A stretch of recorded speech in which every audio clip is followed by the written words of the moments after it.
Hello, my name's Lisa, and if this is your first time here, thank you for joining me. If you are a channel member or a returning subscriber, then just know I really do appreciate you. Now, today's video, I'm just going to give you the title of this series. Yes, I said series. There are 50 parts to it, but don't you worry. Obviously, I'm not going to be going through all of it, and it is called Who the F Did I Marry? Wow, that's a very interesting title, isn't it? This is the sad story of a lady who was looking for love and she thought she had found it when she met a man on a dating site. But boy, was she wrong. The lady calls herself Risa, and this is her story. Here is part one of Who the Marrying. So I met my husband around March 4th of 2020. Risa goes on to say that she met him on a Facebook dating site, which is fine. It takes all sorts to make a world, and I actually met my husband on a dating site, and we've been together nearly 20 years. So you cannot say that everyone on a dating site has an issue, in my opinion. I did not realize that he was on both under two different names. So one was his actual name, and the other one was a variation, like a nickname that he called himself. Lisa doesn't realise she has seen him on two different sites, but with a variation of his name. Hmm, that's a bit of a red flag warning, isn't it? We met around March 4th. We exchanged phone numbers. He called me and we talked on the phone for the first time. In the first phone call, he told me that he had just moved to Georgia from California, from San Diego.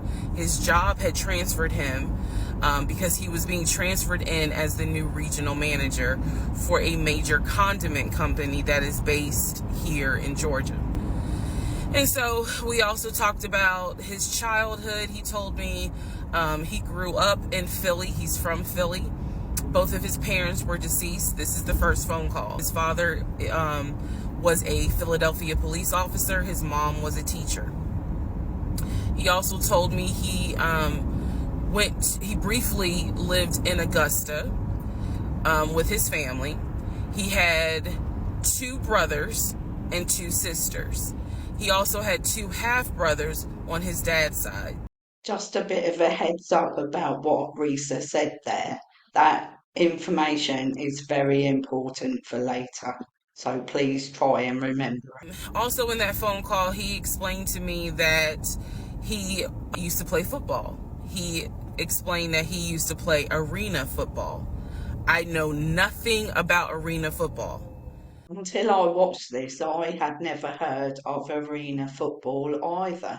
But Legion, as Risa calls him, tells her that he is part of a winning team and he had money involved in it, like a fantasy football type of scenario. Now, that I do know a little bit about, but not an awful lot, and I know you can win money on it. So, this is the story he's telling her, and it makes it sound as if he's got a lot of money. He's moved to that area with his job and he's looking for a house. They continue to talk to each other on the phone, and then he takes her on their first date to her favourite place, which is the Cheesecake Factory. But on the way there, Risa gets a puncture and she calls him and explains where she is. And he comes to where she is, changes her tyre, takes her to a garage that's not far away, gets her tyre fixed and pays for it. And then they go on in tandem, following each other to the restaurant. I apologize. So let me go back to the first conversation. Let me add something.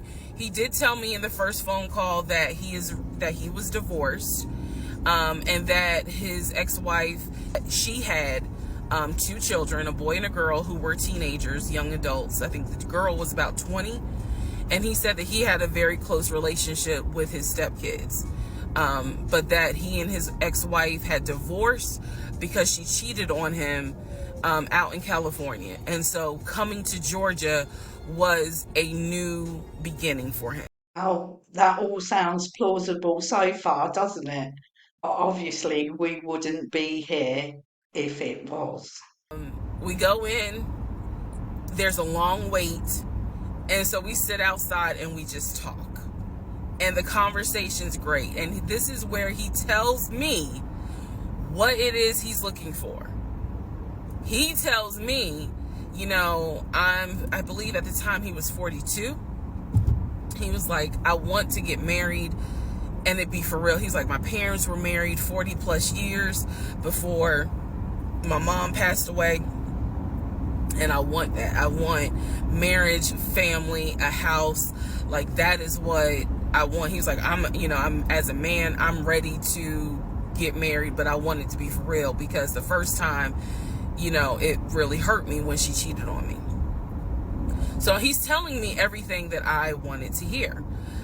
So he was like, what is it that you want? And I said pretty much the same thing. I was like, I'm ready to get married, definitely want to have a family, and I want to marry my best friend. Many people would think that talking about marriage on a first date is a bit odd. And in a way, so do I. But another way, I think to myself, well, at least you know exactly where you stand and you can make a decision straight away if you think this person is worth your time. So anyway, we ended up sitting in the car talking just about life and experiences until about midnight. So during this conversation, he again is telling me how it was, what it was like living in California, how he went out there, he went to San Diego State, he played football for San Diego State. So he talked to me about how he worked at Apple. He worked something in the IT area of Apple.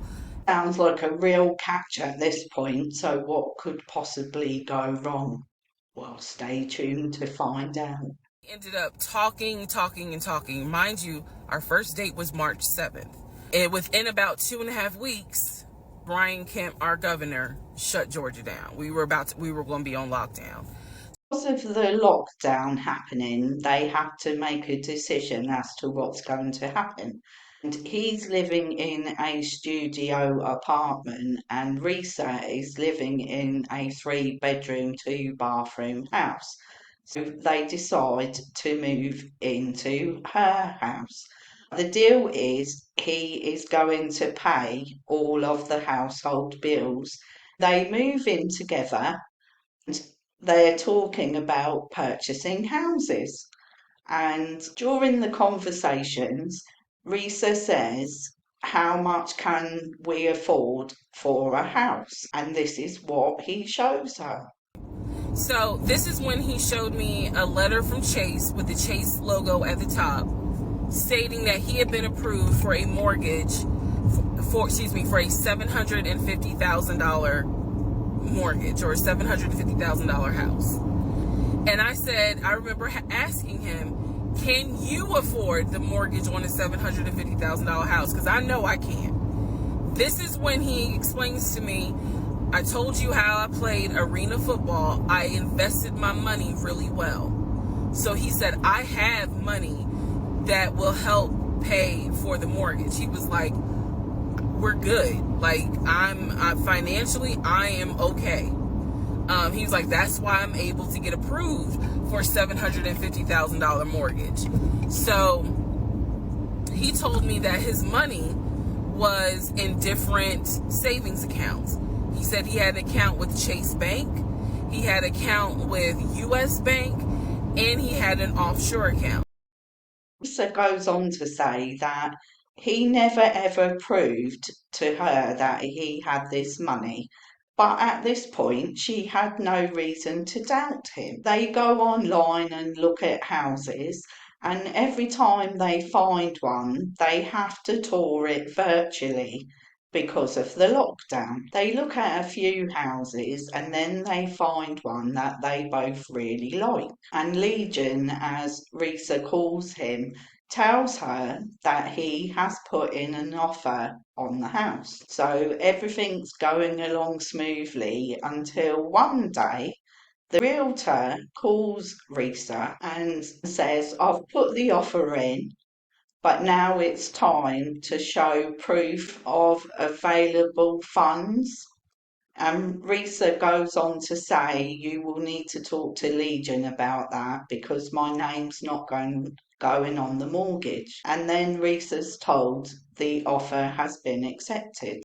And they have to sign the paperwork virtually, but they should be able to move in by June. As you can imagine, she's very excited. It's only April now, so they've only been together a short time, and she thinks that she's met a wonderful man who's going to take care of her. They're looking at houses, they found a house, and everything is good in life. But things do not continue in that vein. About 3 or 4 days later, I get a phone call from the realtor, and the realtor is like, "Hey, I'm just checking to see, what you guys want to do about that house." So I was confused. I'm at work, and I said, "Oh, I was told that he put an offer in," and the realtor was like, "He did? I didn't know that he put an offer in." And I said, "Well, why wouldn't you know? Like, he told me he put the offer in, and he had paid earnest money, $5,000 earnest money." And so the realtor was like, "Well, let me call him and find out what's going on with that, because I didn't know anything about it." Risa at this point is understandably confused, and I think most people would be, wouldn't they? Risa calls Legion and says that the realtor has rung her, and Legion is not very happy about this. And he goes on to tell her that yes, he has put in an offer, but not with that realtor. He's actually got a friend who works in that industry, and he wanted to give him the business. Well, that sounds like a red flag, doesn't it? Because if that was true, surely he would have told her that in the first place, you would think. Is the house under contract or is it not? He was like, "Yes, the house is under contract." This is how crazy things work out. About 3 days later, on Realtor.com, I'm looking at the house because I was trying to figure out in my mind how I'm going to decorate. It shows the house is under contract. So, showed my boyfriend. My boyfriend's like, "I told you it was under contract." He was like, like, "Did you not believe me?" And I ain't had the heart to say, "Hell no, I didn't believe you." Like, it seemed too good to be true. But once I saw the house was under contract, I absolutely believe that, okay, it's under contract with him. Like, yeah, we're about to do inspection. We are about to move. To try and keep this story a lot shorter, obviously, I'm not going to show you all the bits of the 50 episodes that are between 7 and 10 minutes long, because then we would be here for about 9 hours, and that's not happening. If you want to see all of the parts, then go to Risa's TikTok because she is an amazing storyteller. I started watching part one, and I have to say, I did sit there and watch all 50 parts. I was that hooked. But I'm just going to say the main points here. So, the next thing that happens is Risa thinks that she's moving into this house and it falls through. That does not happen. They do not move into that house. I started recording audio diaries. I don't know why. It was something just made me just start recording my thoughts in an audio diary, and I still have them. And I would save them by the date, So I was like, I knew there was something was nagging me. Like, I kept pushing it out of my mind. I was like, Risa is recording her thoughts because in the back of her mind there is something amiss with the situation with Legion. But as she said, she keeps pushing it to the back of her mind and ignoring it. And then this happens. around mid-May, I found out I was pregnant. May 2020. When I found out I was pregnant, he was ecstatic and I was like, oh shit. The reason why I was oh shit is because number one, I'm plus size. Number two, because of my age, I felt like it was probably going to be a high risk pregnancy. And I wasn't married. And that nagged. I cannot tell y'all how much it nagged me. There was a lot of internal struggle in between. My family didn't even know that he had moved in at this point. I told them, that I was pregnant, went to the doctor, everything looked good.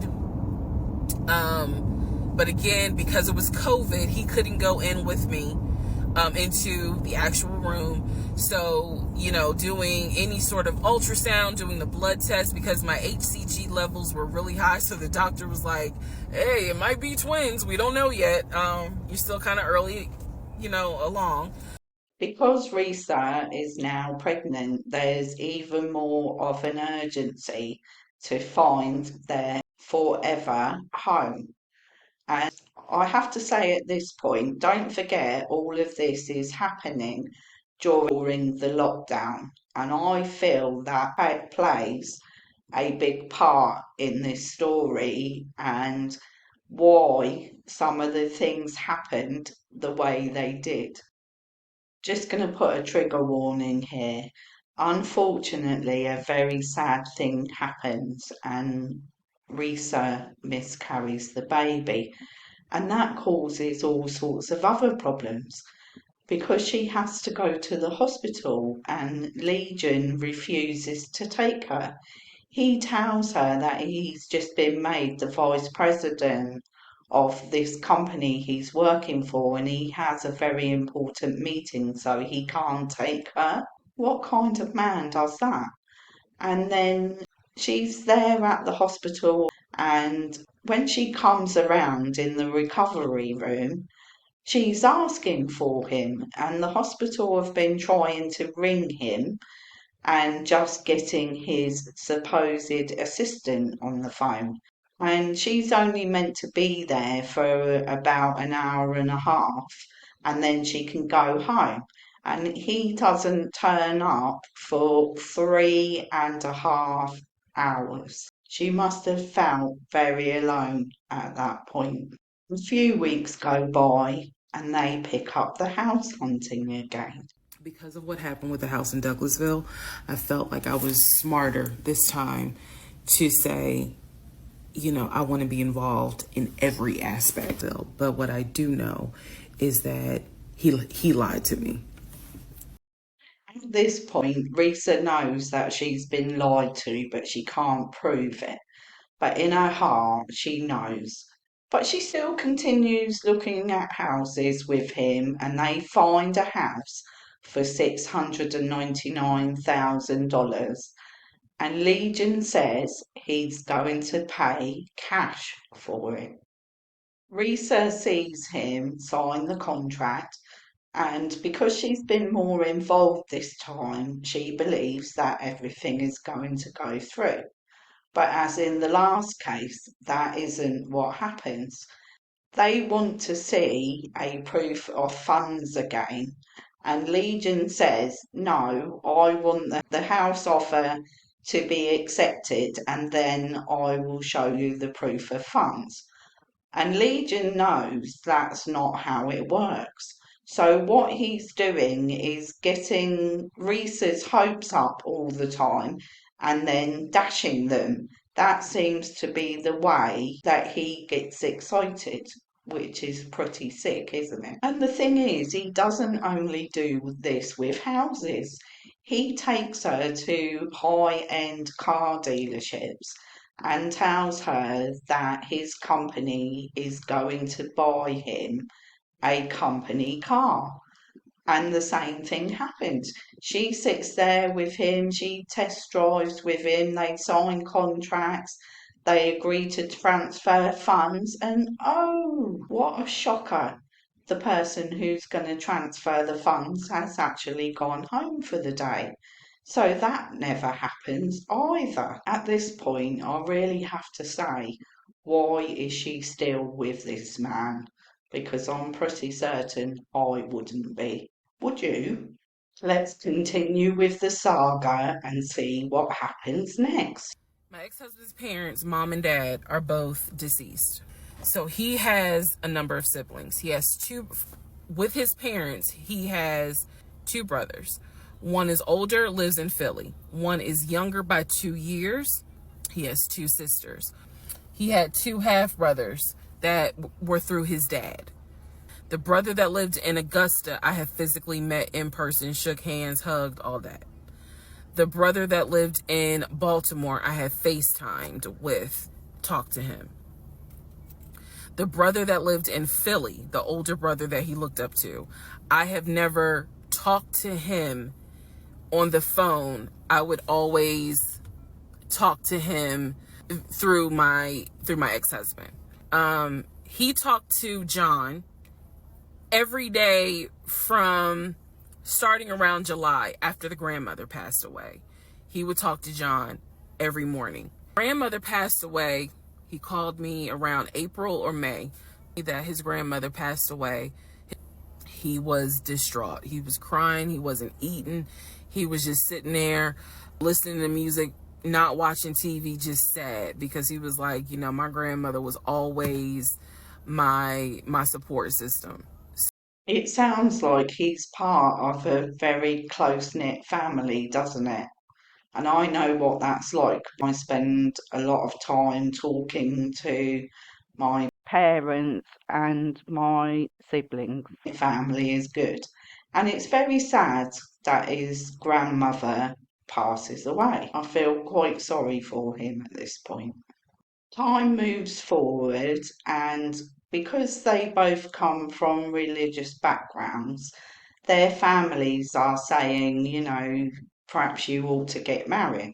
So that's what they do.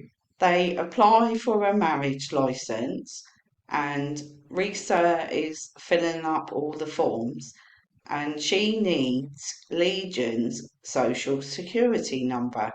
So he writes it down for her. And because of everything that has happened so far, Risa's got a strange kind of feeling.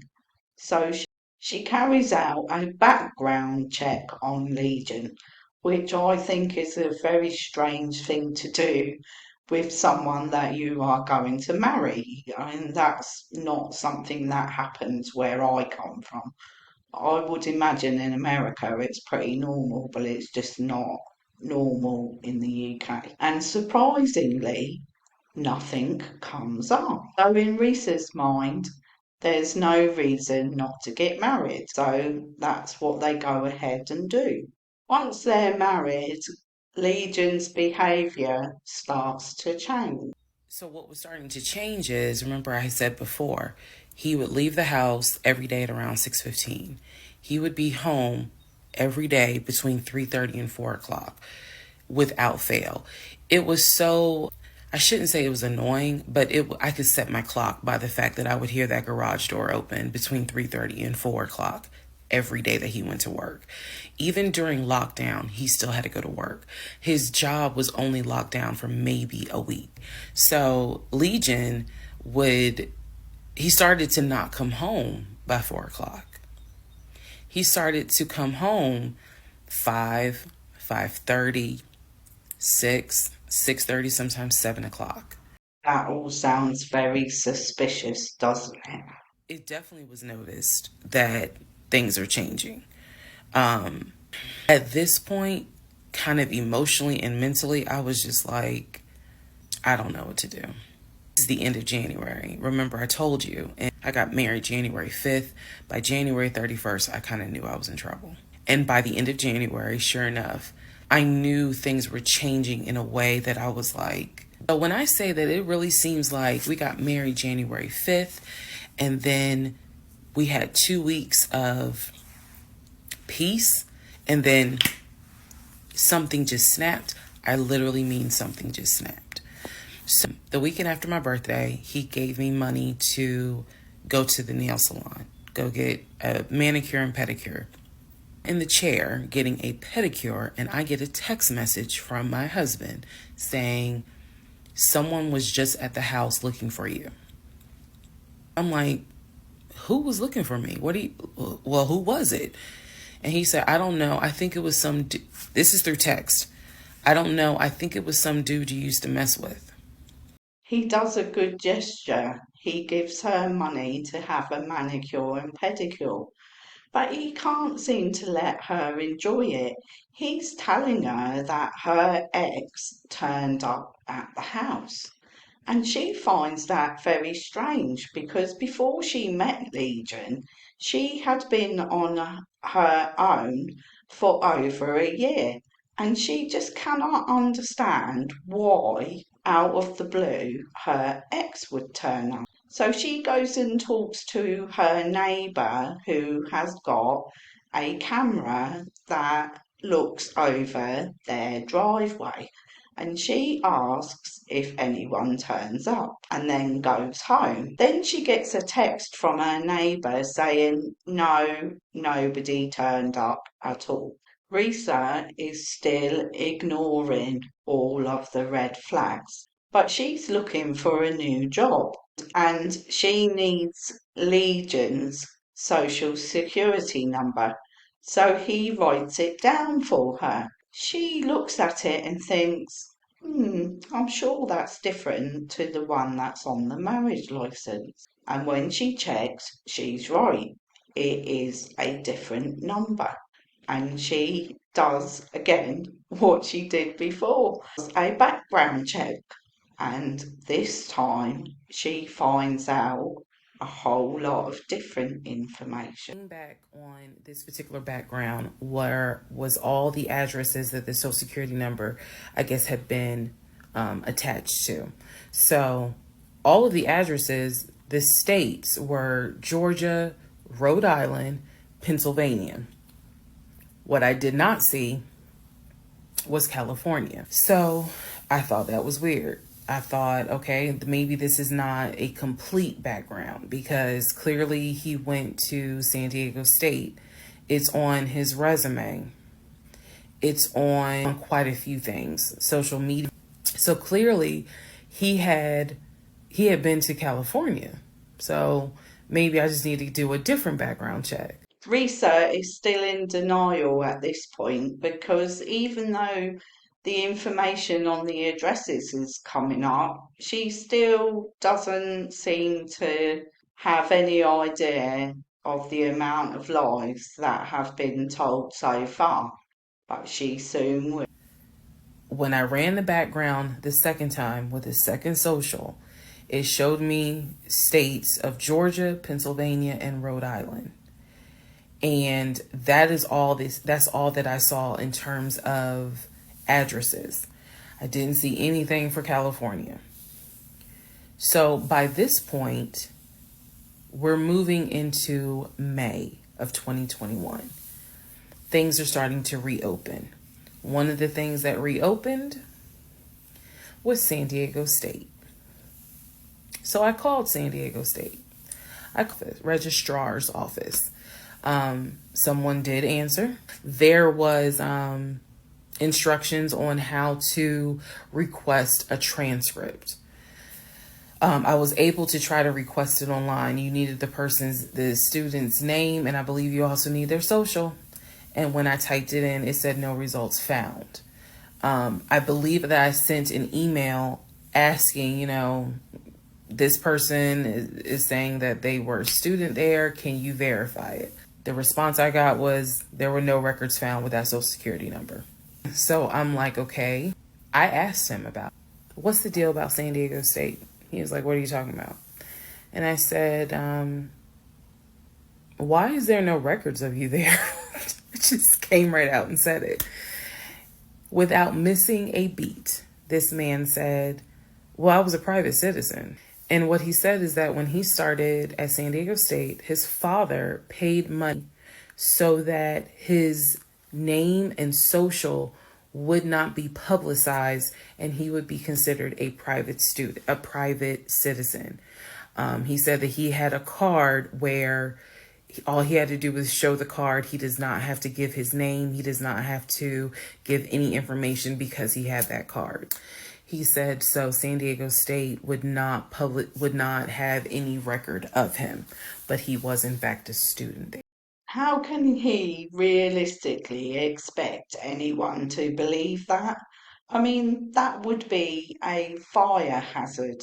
You have to have a list of every single person that attends any kind of college, school, anything in education, the same as in a workplace. You have to have a list of people so that if there's a fire, everyone can be accounted for. So, based on that, we know that what he is saying is an absolute load of rubbish because he is a pathological liar. So at one point in May, it was close to mid-May, he calls me from work, calls me while I'm at work, and tells me that he got a phone call from his stepson. And the stepson was crying and was just absolutely distraught. And I'm at work in my office, like, the stepson informed him that his stepdaughter passed away. So he was calling to tell me that she had died. And he was also calling to ask me if I would object to him giving his ex-wife $2,000 towards the funeral. So when he told me that she died, I immediately went into all right, I'm sorry to hear that. Whatever we can do to help, let's help. Because surely nobody would make that up. At this point in this saga, I am very confused because Legion has led Risa to believe all the way through that he's well off. So now, why is he asking for $2,000? Surely that's what Risa should be asking herself. I mean, I understand that she's just been told that his stepdaughter has passed away, which would upset anyone. But why is he asking for $2,000?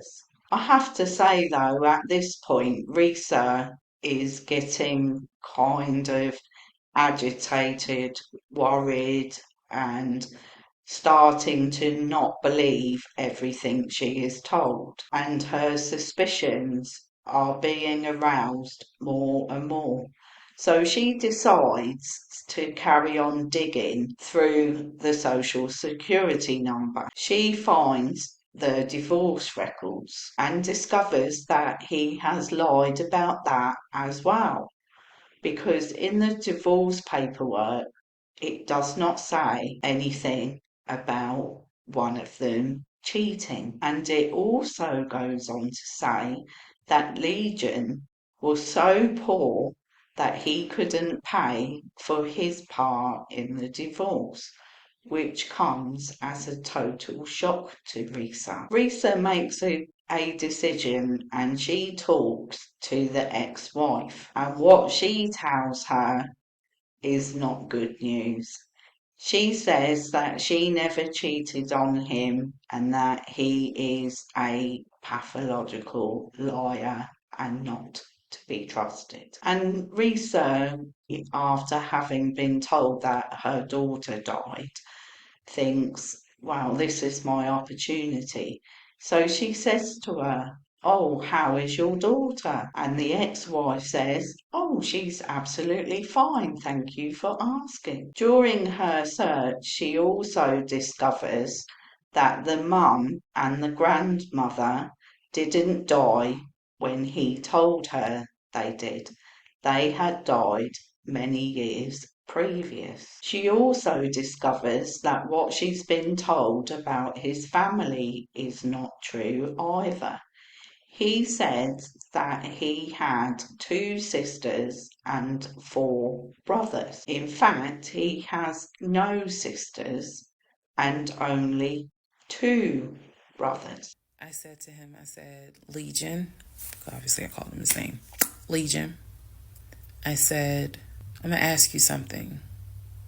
I just want you to be honest with me. So he starts, I can already see in his eyes, he's about to get defensive. And I was like, calm. Because this is the tone I had. Calm. I said, you never went to San Diego State, did you? He rolls his eyes and he's like, I said, calm down. Watch your tone. I said, you never went to San Diego State. I said, you never lived in California, did you? And he said, of course I lived in California. He was like, and showed you the house I had in California. He said, and I told you about San Diego State. I was a private citizen. My dad paid for me to be a private citizen. And I said, okay. I said, I called San Diego State. And he looked at me. His eyes were like empty. Like he wasn't shocked. He wasn't like, oh my God. He was just more like, okay. I said, they have no record of you. I said, they have no record because you never went. You never been to California. So at this point, I'm very calm. And I'm just stating, I said, you never been to California. I said, I bet you've only lived in Georgia, Pennsylvania, and Rhode Island. At this point, now there's a little emotion behind the eyes. And I said, I don't think that this is going to work. And he said, what, the marriage? He was like, so what you saying? You don't want to be married to me anymore? And I said, I don't want to be married to you anymore. I said, we need to go our separate ways. We tried, but we need to go our separate ways. And so he was like, that's not what marriage is. Marriage is, you have to fight for what you want. I said, I don't want this. I don't want to fight for it. I said, I don't want you and I don't want this. And so he was like, I'm not giving up on the two of us. I said, you don't have a choice. And I think that you need to pack a bag. And I think you need my house. And he was like, I don't really have time for this. I don't feel well. I said, I don't care. You need to get out of my house. Again, basically what happened was, at first, he refused. He wasn't moving fast enough for me. And so he called his aunt. And his aunt was on speakerphone. Let me preface that. She was on speakerphone. And so she was like, what's going on? And he was like, my wife don't want me no more. She claimed that I be lying to her. I ain't never lied to her. When I heard him say to his aunt, I ain't never lied to her before, the calmness left. The amount of rage that was in me. I could have fought every member of the Kansas City Chiefs and beat every last one of their asses. I could have fought every member on the Atlanta Falcons and beat every last one of their asses. I'm not a violent person, but I was there. That statement, I ain't never lied to her, took me there. I went off. I went off so bad that first of all, every part of me was shaking. I called my mom. My mom was on speakerphone, and she's in Arkansas. My mom's a praying woman. I was cussing like a sailor. My mom finally said, put him on the phone. So I gave him the phone, and I'm standing there. You don't understand. Had it not been for the Lord on my side, had it not been for the fact that I know I got a praying mother. I know I had a praying aunt. I know I've had a praying grandmother in heaven, because I'm telling you, I clearly saw what was getting ready to happen had he not gotten up, got his shit, and got out of my house. So I'm trying to calmly say this because I'm trying to calmly tell this story because the rage had taken over me. The pure, unadulterated rage that I felt when he said to his aunt, I ain't never lied to her, after I had discovered only 2% of the lies at that point. Just 2%. So it was enough for me to be like, you need to get your stuff and go. So my mother gets on the phone and she says to him, Legion, she called him by name. She said, I am not there to control my daughter. She said, in the name of Jesus, get your stuff and get out that house, because I think she might kill you. Get out of the house. She's on my phone. His aunt is on his phone. His aunt said, nephew, come home. Home for her was Philly. She said, I'll send you money. Come home. Leave that house right now, she said, because I think that woman is about to kill you. Hooray! She's finally seen the light and thrown him out. But it doesn't end there.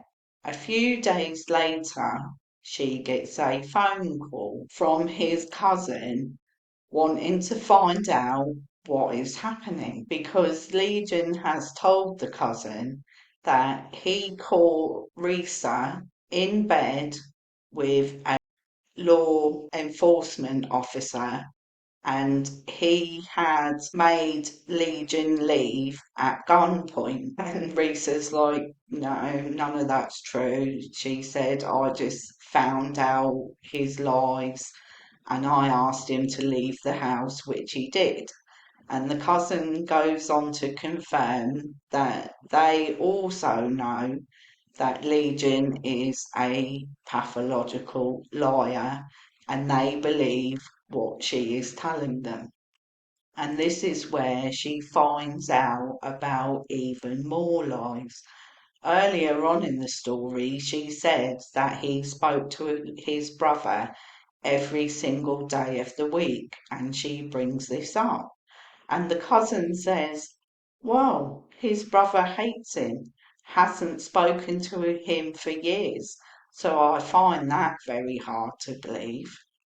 And they also confirm what Risa suspects, that he hasn't got any sisters, and the fact that he only has two brothers. And one of those brothers happens to be his twin, his older brother, who has the lifestyle that Legion has been trying to obtain with Risa all the time they have been together. And it also confirms that Legion gets off on getting people excited to receive something like a house or a car or a gift, and then dashing it away at the last second, and that's what really gets him going. And that in itself is pretty disgusting, isn't it? After the phone call with the cousin, a week goes by, and Risa and Legion meet up at the UPS store to sign the divorce papers. And Risa looks at his car and the state it's in and comes to the conclusion that he's been sleeping in it, which is another confirmation that he is a pathological liar and he doesn't have any money. When Legion left the house, he left some things behind, a couple of bags, and naturally Risa goes through them and discovers even more lies. Lies about where he worked and the type of job he did. She discovers that he has been in weekend jail. I must say I've never heard about that, but it's where a non-violent crime has been committed and they go to jail for the weekends. That seems quite strange to me, but maybe that's normal in the US. I don't know. Let me know in the comments. He has also left the work phone there, and on that, Risa finds screenshots of the account information that he had shown her, which was false, because she did a Google search and found those images on there herself. He had left the work phone. Work phone. What I actually found out was that it was not a work phone, it was simply a secondary personal phone. He told me it was a work phone. So the work phone that he's been walking around with was really just a secondary phone. So I have now confirmed that at least 70% of everything that I thought I knew is now absolutely not true. Absolutely not true. So in between all of this, I get a phone call from the aunt in Augusta. The aunt in Augusta, who Chris has confirmed is the mother's best friend. She is not their mother's sister or dad's sister. She's the best friend of the deceased mom. She calls me, and this is the one I have met. Anyway, so she called because she wanted to know what happened. She wasn't trying to be nosy or messy or anything like that. She's just trying to find out what happened because apparently Legion is trying to come stay with her. And so what breaks my heart about the conversation with her is that she said, so whatever happened to the baby? And some of them have 2 or 3 million views. So if you want to see the rest of the story, the bits that I've left out, then I suggest that you go onto her TikTok and watch the whole story, because it is totally enthralling. It sucks you right in, and you just have to sit there and watch the whole lot like I did. Well, that's it for today's video. I really hope you've enjoyed it. If you have, please give it a like. I'm trying to get to 1,500 subscribers, so please subscribe to my channel, and I'll see you on the next video. Bye bye for now.